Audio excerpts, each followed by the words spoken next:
Welcome to Aging Flipped, where it's all about empowering women in their grandmotherhood years. Whether you're already a grandmother, hope to one day be a grandmother, or soon to be a grandmother, empowering you to overcome challenges and live your best life. My hope is by being here listening to this podcast, you leave more inspired and filled with the possibilities for this season of your life. I'm Debbie Talbert, your host. I'm a wife, a mom to 4 adults, a grandmother to 5, a retired flight attendant turned professional life coach. If you are here to grow, I can help you. Let's go. Welcome everyone back to the Aging Flip podcast. This is an episode and an experience that I have been working on and thinking about and processing for a while now. And so today kicks off the very first one that I've been wanting to do.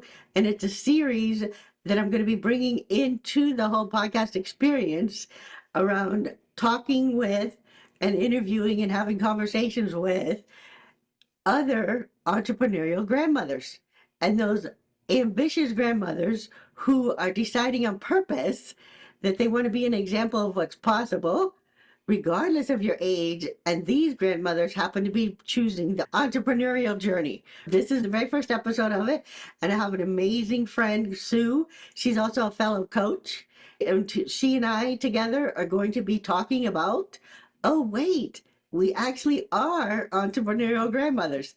I remember the exact point when Sue actually said, wait, I am ambitious. Wait, I am an entrepreneur. I just never called it that. I thought that was fascinating. That would be the perfect topic of conversation for our very first episode along the entrepreneurial grandmother journey. And this is today's episode. I do want to introduce Sue. She's been in a mastermind with me for nearly 2 years. And as we were preparing for this episode, her own personal aha moment that solidified the perfect conversation to have. We actually are ambitious. We actually are entrepreneurial.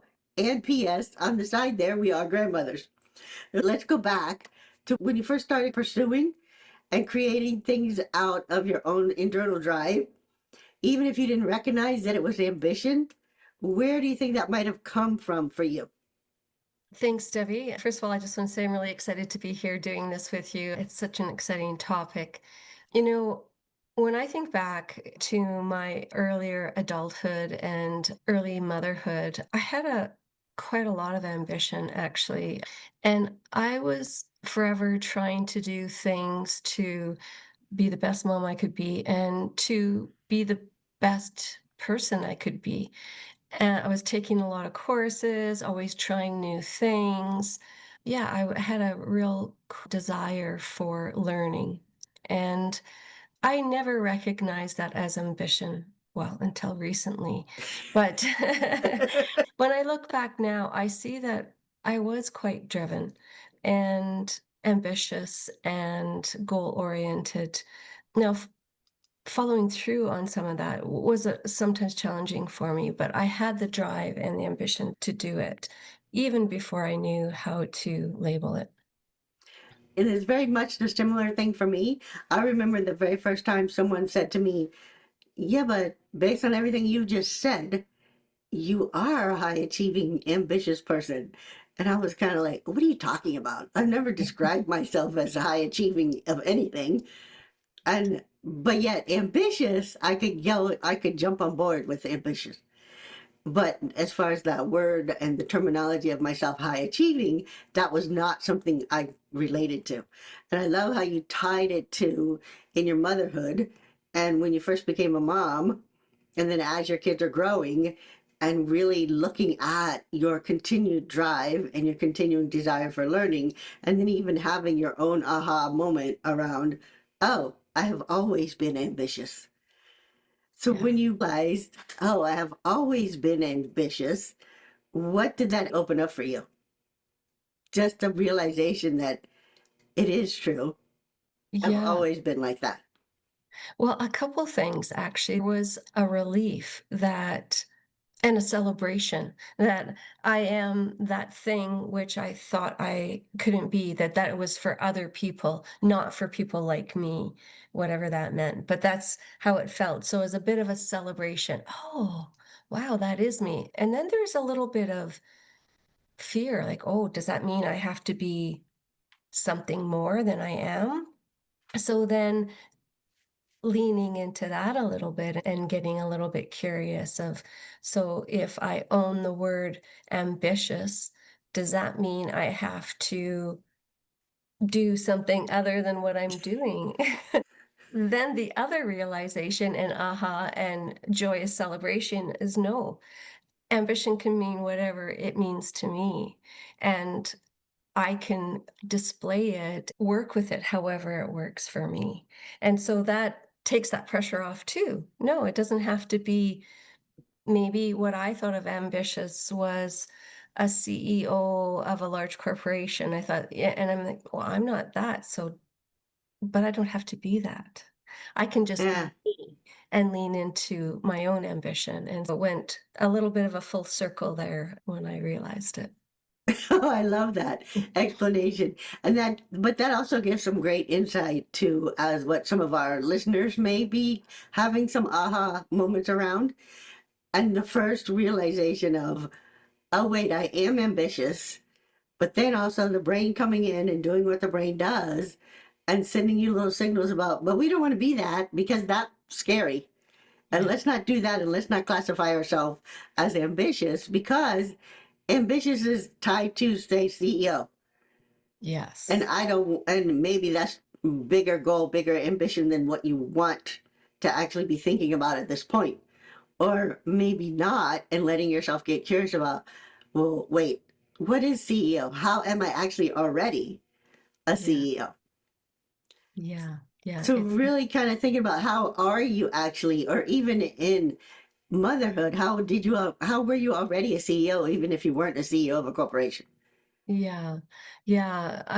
I think the strengths that I had back then was my willingness to continue to learn and to have a humility that I didn't know all the answers and that I could learn from others around me. I could learn from my own trials and errors. I could learn from the kids.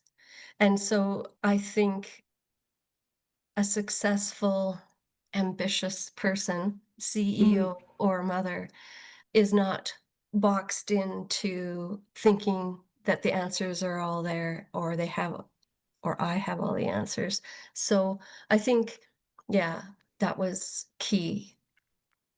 Well, I think that as you were describing that, and as the question came to me, I went and did a search like, what is the definition of CEO?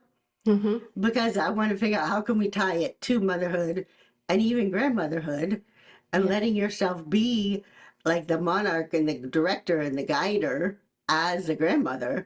And so it's really the job of a CEO is to set the direction. So you do that as mom. You set the Yes. direction, whether it's the direction of the day with the kids or the direction of the family or the direction of the week, right? You also make key decisions and you're making key decisions all day long as you're Yeah. directing and guiding these little people and helping them grow through the phases of their life. And then you're also, and now in this, tying it to business is ensure the business grows and runs effectively. And as moms, we're ensuring that the family grows if you want it to grow, or at the very least, it's running effectively. And growing within. So we're not stagnating and that we're expanding our minds, learning and growing. In how we're growing and thinking and expanding our own minds, right? Yes. And so, Yeah. really thinking about it as mothers, whether we actually have that official title within our, if we have a job outside the home, if we, even if we don't have that official title in our job, we are actually the chief executive officer, one of our own self, and then two is of the people that we're raising, and then even of the design and the flow of the family. It's so true.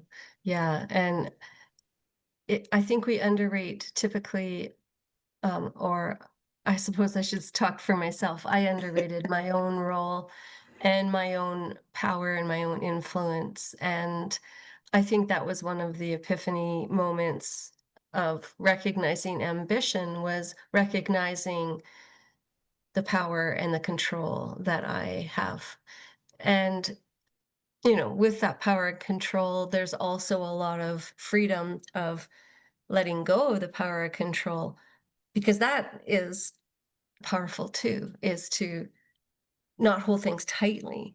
And so I'm not sure if that makes sense to you, but by recognizing my power, the need to control things is less. And that applies to motherhood, grandmotherhood, and entrepreneurial work as well.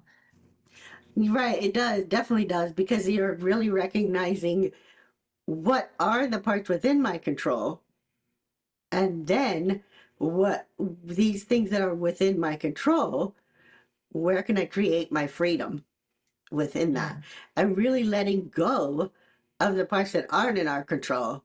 That's what gives us the true freedom. Yes. And Yes. just separating that out and recognizing that, and that's the key. And I think that, and that's one of the biggest skills that we actually each have as coaches for people, and helping them think about their thinking, and helping them the self-awareness, like really diving into, because I know you're big on the self-awareness, and Yes. really understanding and having the self-awareness.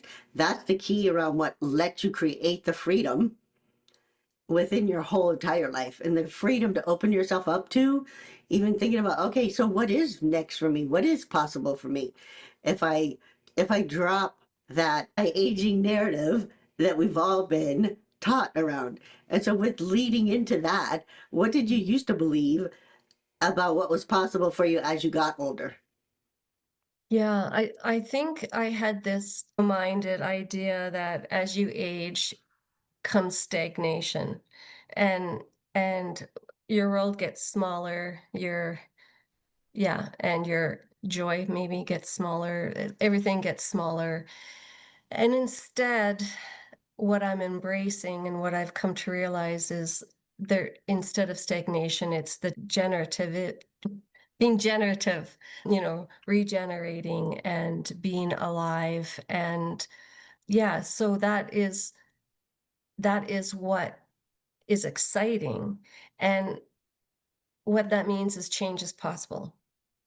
And so at any stage. And so just because our numbers go up doesn't mean that that stops. And in fact, I've found that there's even more room for change as I age and as I reach these different levels in life, from motherhood to grandmotherhood.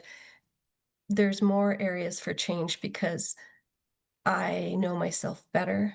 I trust myself more. I'm more willing, and I just know it's all gonna be okay. So I'm more willing to embrace change. And the other big thing is because I've learned a lot about self-awareness. And for me, by being self-aware, then I'm continually learning about myself, how I interact with the world and put myself out there and therefore receive things back. And that's been life-changing for me to hone those skills. Oh, that's, I love that for you, Sue, because that self-awareness has, it sounds like it's totally opened up a whole world of possibility for you. It totally has, yeah. And it's because my husband and I were talking about, because he's 74 and I'm 68. And so we were having this conversation around when we were in our 40s, we used to believe from a person that was 40 that there was no way we would be doing the things that we're doing now at 68 and 74. Wow. And what we didn't really, and I think a big part of that was coming from what we were telling ourselves about what it meant to age, and about what life was going to be like as we were aging. And a big part of that comes from the messaging that we receive around aging. Mm. And so Yeah. now our stories and our beliefs and our thoughts are all around aging is a privilege. And we're excited to age. And very much like what you're describing, we do have that freedom, and we do have that sense of adventure. And we do have, and also becoming grandparents with this newer mindset of, I wonder what's possible for us. Then as we're watching our grandkids and they're growing and they are exploring what's possible for them, we Mhm. actually get more curious about, oh, I wonder how we could use their same mindset and their same curiosity and their same desire and their same drive and their same excitement about, oh, what's going to happen tomorrow? Yeah. How can we bring that into our own life? Yes, I love that. And I agree 100%. There's, you know, the beauty of having children is that time to learn and grow with them. And then you get grandchildren. And it's just the second chance and this like doubled experience. And yeah, there's more time to notice their beautiful wisdom about joy and play and getting the most out of life. And yeah, I love that, Debbie, because I do the same thing, just watching them saying that they know what they're doing there, and I want more of that. And how can I Yeah, be that? Yes. Yeah. exactly. And so with that, bring that takes us right into the next segue around possibilities in our grandmotherhood years, right? And Yes. so what are you currently pursuing now or creating now that would have surprised your younger self? This whole entrepreneurial coaching business would have never dreamed that this would be a passion of mine and a love that I've really allowed myself to pursue and lean into. Yeah, coaching people around habit change and changing their relationship with alcohol specifically, which of course leads to other things because that's often just the beginning of the journey. Yeah, I would have never believed that I would have my own business, being a coach, helping people, standing alongside people through their journey. And I would have never believed that I could have enjoyed it so much. Yeah, the joy is really surprising to me, but so lovely. Yeah, yeah, you can see it on your face and the smile as you're thinking about, because I can see in your mind how as you're talking about it, how you're reflecting on that, and then your smile is getting bigger and bigger.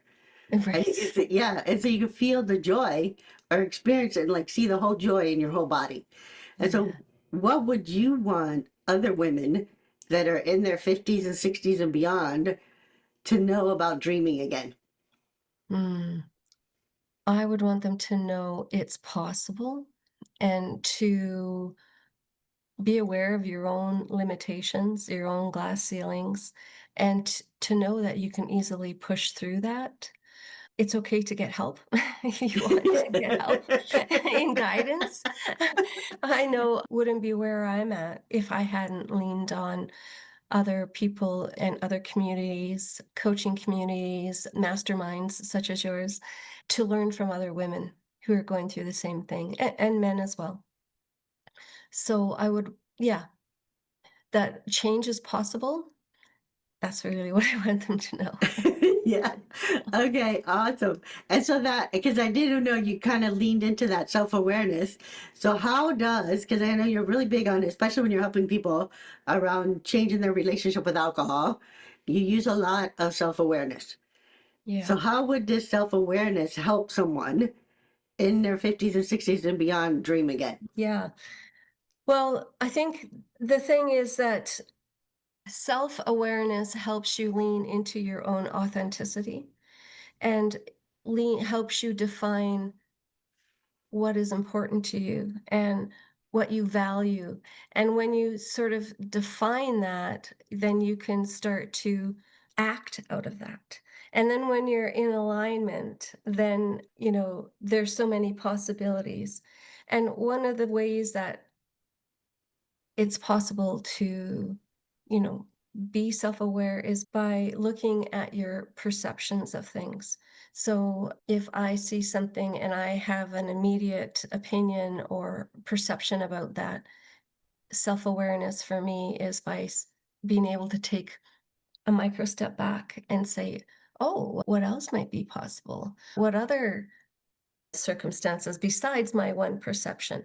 So if we can start looking at our own perceptions, and then we can start to change how we see things. And then from there, you can plot how you want to act and behave and have, again, some control in your own destiny by changing your perceptions.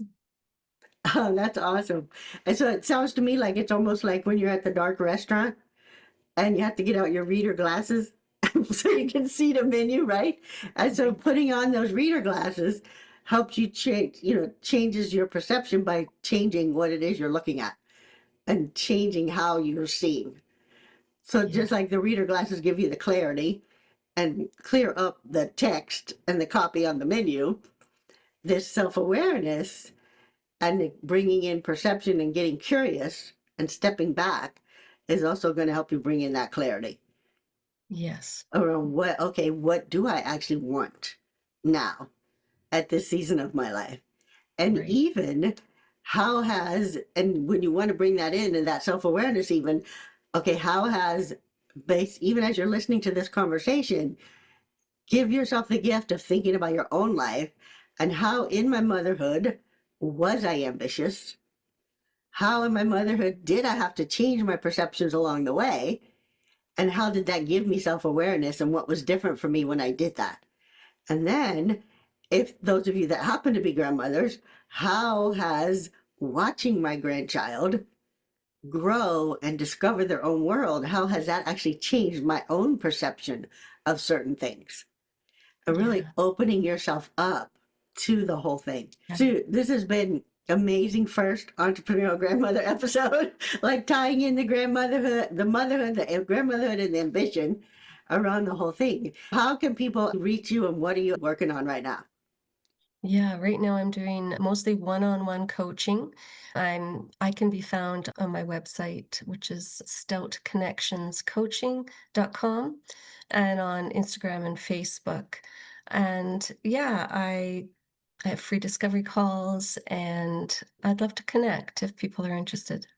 Okay, awesome, Sue. And I will, for those of you, whether you're listening or watching on YouTube, I will have in the notes section links to all of Sue's resources. And so, really, as you're listening and you're realizing, and we gave you some, maybe your own aha moments, I do want to encourage you to reach out and connect with either one of us. And especially if alcohol is something that's getting in your way of being the kind of person that you want to be now, I really want to encourage you to reach out to Sue because she's really good at helping you untangle all that. And as always, I want you to remember that you have always been ambitious and it's not too late.